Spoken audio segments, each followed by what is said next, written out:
Hola y bienvenidos a otro vídeo de Antropología para principiantes. Hoy vamos a retomar la serie del libro de Harris, la cual podéis encontrar en el canal. Os recomiendo verla en orden, ya que cada vídeo hace que sea más fácil entender el siguiente. Dicho esto, empecemos. En varias zonas de la Melanesia encontramos una de las manifestaciones más conocidas sobre cómo surgen las religiones y los movimientos mesiánicos. Es lo que se conoce como cultos cargo, un movimiento religioso que gira sobre lo que llaman el cargo fantasma. Los cultos cargo o cultos del cargamento constituyen una serie de ritos y creencias relacionadas con las manufacturas que se producían al otro lado del mundo y que por diversas razones terminaban en manos de los nativos de estas islas. El eje central de todas estas creencias radicaba en que los nativos decían ser los receptores legítimos de estos cargamentos, pues estos eran supuestamente enviados por sus antepasados como recompensas por rendirles culto. Pongámonos en contexto. En esta zona habitaban principalmente grupos organizados en aldeas que sobrevivían con una tecnología neolítica y con una organización económica basada en la redistribución, sin mucho contacto con el mundo exterior.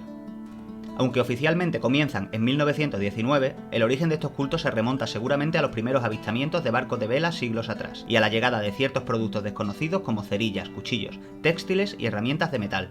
Con el tiempo, los avistamientos y las mercancías fueron cambiando. Aparecían barcos más grandes y robustos en el horizonte, y a su vez llegaban a las islas armas de fuego, latas de conserva y otros útiles que jamás habían visto.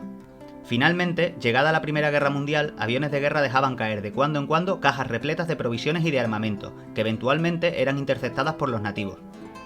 Durante muchos años, británicos, franceses, neerlandeses y alemanes se repartieron estas islas, y posteriormente llegarían australianos, estadounidenses y japoneses.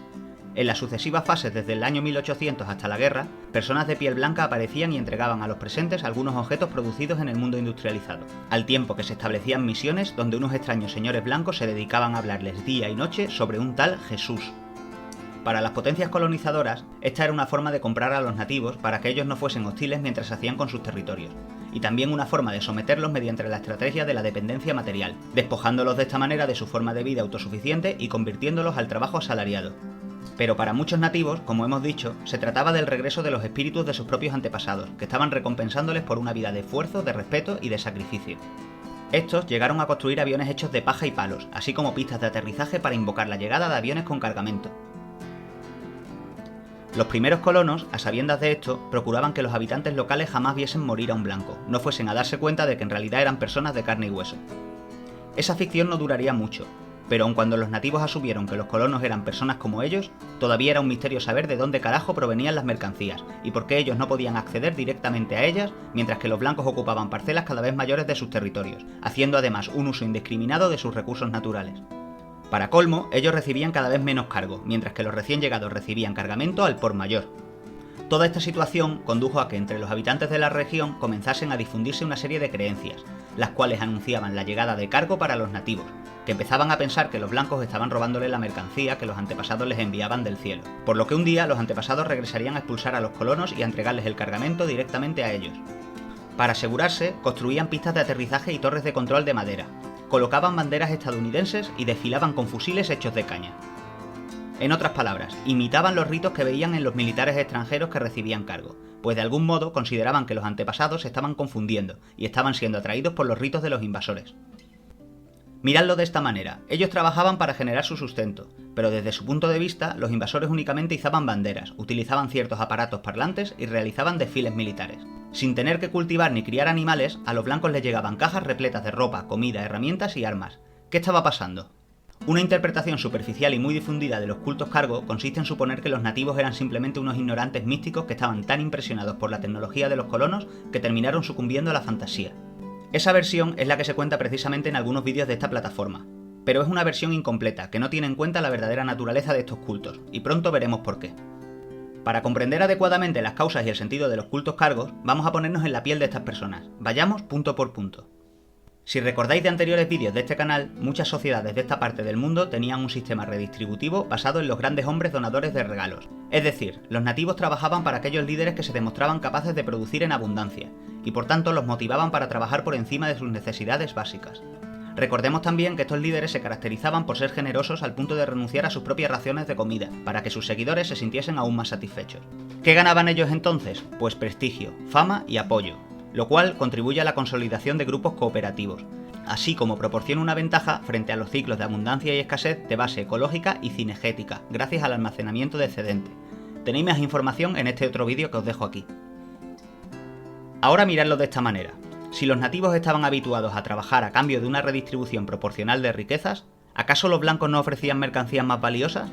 Por un momento podían sentirse afortunados y bendecidos por la aparición de líderes aún más generosos.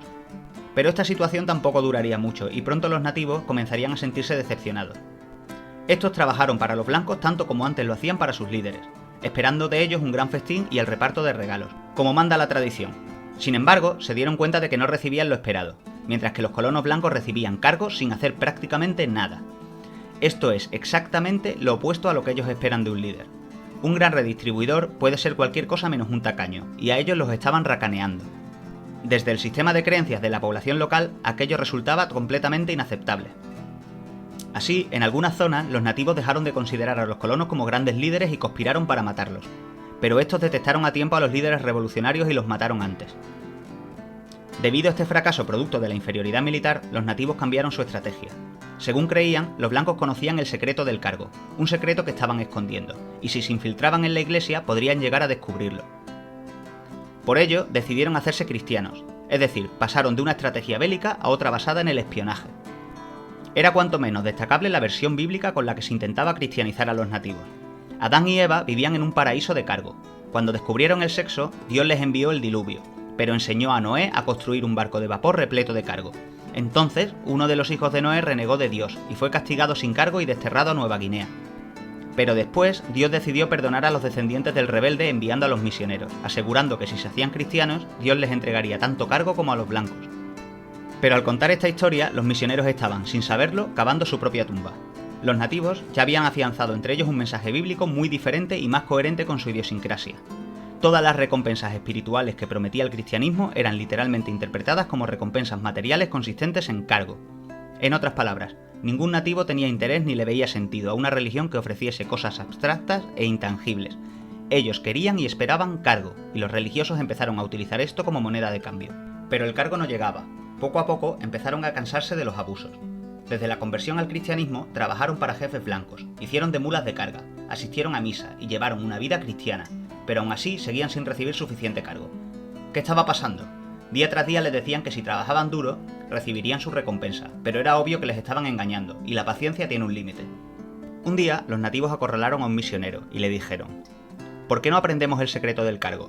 El cristianismo no nos ayuda a nosotros los negros de una manera práctica. Los hombres blancos nos ocultan el secreto del cargo. Visto que la cosa no funcionaba, muchos abandonaron la iglesia y comenzaron a generar explicaciones alternativas. Ya no querían escuchar más a los misioneros, sino a sus propios profetas del cargo. A partir de aquí, sus propias creencias se mezclaron con las cristianas. Algunos papúes difundían la idea de que Dios había dado cargo a los blancos, y ahora les venía a dar cargo a los negros. Pero los blancos habían secuestrado a Jesús en Australia, y estaban interceptando el cargo que no les correspondía. Otros profetas del cargo anunciaron que los colonos australianos y estadounidenses serían expulsados con la ayuda de los antepasados, que un día vendrían al rescate equipados con armas de fuego y les traerían cargo. Durante la Segunda Guerra Mundial, esta profecía se cumplió, solo que no eran los antepasados, sino los japoneses. Estos se dieron cuenta de que podían aliarse con los nativos para combatir a los estadounidenses y a los australianos, y comenzaron a recompensar a sus líderes con regalos, armas y puestos de relevancia, prometiéndoles la llegada de cargo. Todo era perfecto para los nativos hasta que el enemigo bloqueó el aprovisionamiento japonés. En ese momento se acabaron los favores y las buenas relaciones, y los japoneses dejaron de ser los salvadores que creían. Por el contrario, empezaron a robar los recursos locales y cuando el hambre ya les vencía, los soldados llegaron al extremo de comerse a algunos nativos. Como lo oís, los militares japoneses hambrientos se comían a los nativos, pese a que en el imaginario popular siempre se ha pintado a los nativos de esta parte del mundo como los caníbales. Más adelante, cuando los australianos recuperaron las islas y terminó la guerra, trataron de convencer de nuevo a los nativos de que si cooperaban todos tendrían cargo y vivirían juntos en un paraíso compartido con coches, electricidad y grandes casas. Pero a estas alturas y tras una cadena de decepciones, los isleños ya no se creían ni una sola palabra de los extranjeros, y únicamente hacían caso de sus propios profetas. Harris nos cuenta la historia de uno de estos líderes. Se trata de Yali, un profeta del cargo que permaneció fiel al bando australiano, llegando a ocupar el cargo de sargento mayor del ejército. Debido a las revueltas, los blancos pensaron que sería una buena idea llevar a Yali a Australia a visitar las fábricas para que viese con sus propios ojos el secreto del cargo, pensando que de alguna manera esto terminaría con todas las protestas y resolvería de una vez por todas todo el misterio que tanto preocupaba a los nativos. Pero el tiro le salió por la culata. En cuanto Yali conoció la civilización, se dio cuenta de las dimensiones del engaño. Había mucha más riqueza de la imaginable, y por tanto resultaba aún más inexplicable que su pueblo no recibiese casi nada de todo aquello. Por si fuera poco, Yali descubrió que los blancos creían que los humanos provenían de los monos. Las propias creencias nativas consideraban a los humanos descendientes de los animales. Sin embargo, los misioneros les habían obligado a creer que venimos de Adán y Eva. En pocas palabras, los blancos no solo eran tacaños, sino que habían instruido a los nativos en mentiras en las que ni ellos mismos creían. Sin embargo, los blancos malinterpretaron a Yali, y realmente vieron en él a un aliado, cuando en realidad se parecía más bien a un agente doble. Este se dedicó a difundir entre los nativos la idea de que tenían que abandonar las creencias cargo y dedicarse a trabajar y cumplir la ley. Pero los nativos parecían escuchar exactamente lo contrario, considerando que Yali era un profeta que conocía el verdadero secreto del cargo. Efectivamente, Yali emprendió una cruzada contra los cultos del cargo, pero porque estos eran un producto de la influencia cristiana y el engaño de los blancos. Su verdadero plan consistía en que los blancos le devolviesen el favor. Si él acababa con las protestas y conseguía que su pueblo colaborase, los blancos, y no los dioses ni los antepasados, cumplirían su palabra de facilitarles el acceso a la riqueza tras la guerra, y como recompensa por su lealtad. Los propios seguidores de Yali esperaban que un día este apareciera con un barco repleto de materiales de construcción. Sin embargo, ese momento se retrasaba, y Yali fue derecho a preguntar a los funcionarios dónde diablos estaban los cargamentos prometidos. Estos le dijeron: mira, ¿sabes qué? Estamos trabajando en planes de desarrollo y haremos inversiones y bla bla bla, pero eso de las cajas con cargo, eso era solo propaganda en tiempos de guerra, y por supuesto que tendréis electricidad, pero cuando podáis pagarla. Esto acabó con la paciencia de Yali, que ya no creía ni en los misioneros ni en los funcionarios. Desde ese momento, Yali se dedicó en secreto a conspirar para restablecer las antiguas creencias, incitando a la rebelión contra los colonos y fundando una red de resistencia con su propia policía. Todo ello perduró hasta su encarcelación e incluso más adelante, y la intensidad de la lucha solo disminuyó conforme los nativos fueron accediendo a mejores salarios y a mejores derechos políticos y económicos en las décadas posteriores, hasta alcanzar la independencia. Llegados a este punto, si queremos comprender qué es la religión del cargo, debemos comprender estos acontecimientos bajo una luz distinta. Recapitulemos. No hay que fijarse solo en lo que creían los nativos, sino más bien en lo que no creían. Si los nativos creían en un secreto del cargo, es porque no creían en la explicación que recibían de los blancos. Es decir, no creían que el trabajo duro fuese a traerles el cargo. Lo creyeron al principio, pero al final se dieron cuenta de que aquello era la tapadera de algo más que no comprendían. Desde el punto de vista de los nativos y su tradición, trabajar duro traía una recompensa por parte de los grandes líderes redistribuidores de comida y regalos, recompensa que debía ser proporcional al trabajo realizado. Cuando pasaron a ser trabajadores asalariados, enseguida vieron que el salario que percibían proporcionaba unos beneficios muy inferiores a lo esperado. Estaban siendo explotados sin haber conocido jamás lo que es la explotación. Habían salido perdiendo con el cambio, pasando de ser autosuficientes a ser pobres. Si ellos trabajaban más que los blancos, ¿por qué recibían menos? Hoy en día aceptamos como normal que nuestros jefes puedan disfrutar de coches y casas de lujo mientras nosotros percibimos salarios muchas veces insuficientes. Frente a esto tenemos herramientas políticas, como partidos y sindicatos. Pero los nativos solo habían sido instruidos en el cristianismo, y no en teoría económica. Su lucha, por lo tanto, no podía expresarse más que en el lenguaje de la religión. Mas siendo una situación colonial y en ausencia de medios centralizados y estatales de reclutamiento, los cultos del cargo proporcionaban a los nativos el mejor sistema posible de movilización. Obviamente sí que existía un secreto del cargo, y claramente no era fácil de descubrir. Las religiones del cargo deben entenderse como una forma de movimientos sindicales y militares contra los colonos, y expresan el descontento de los nativos y la reivindicación de participar de las riquezas que sentían que les pertenecían, aunque no pudiesen explicar exactamente por qué. Una vez más, se trata de mostrar que las costumbres más extrañas o aparentemente irracionales, una vez depuradas de toda su parafernalia, no son sino el reflejo de necesidades materiales y mundanas. En palabras de Harris, fue relativamente fácil constatar que los misioneros mentían cuando decían que el cargo solo se otorgaría a la gente que trabajara duro. Lo que era difícil captar es que había un vínculo entre la riqueza de la que gozaban los australianos y americanos y el trabajo de los nativos. Sin una mano de obra nativa barata y sin la expropiación de las tierras nativas, los poderes coloniales nunca se habrían vuelto tan ricos. Por lo tanto, en cierto sentido, los nativos tenían derecho a los productos de las naciones industrializadas aun cuando no pudieran pagarlos. El cargo era su forma de expresar esto, y ese, a mi entender, es su verdadero secreto. Añadiré una cuestión. Si tu religión pertenece a la tradición cristiana, como es mi caso, quizá no lo sepas, pero los cultos cargo no son tan lejanos ni exóticos. Hace más de 2000 años en Palestina ocurrió algo similar. Un pueblo sucumbió a la dominación colonial de otro más poderoso, los romanos, quienes expropiaban su trabajo y recursos, y de toda la riqueza recibían siempre la mejor parte. Allí nació otro culto mesiánico de resistencia. Se esperaba un Mesías que, como Yali, orientase a los judíos para liberarse de sus condiciones penosas y castigar a sus dominadores. El mesianismo era la promesa de que el mundo sería al revés y de que las relaciones de poder se invertirían, pero en último término es la pulsión de invertir las relaciones materiales.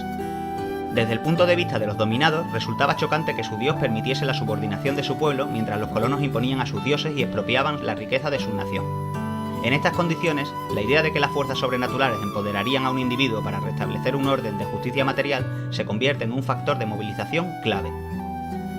En la época de Jesús surgieron numerosos líderes mesiánicos que hicieron la guerra de guerrillas contra los romanos. Muchos no han pasado a la historia, pero uno de ellos la cambiaría para siempre.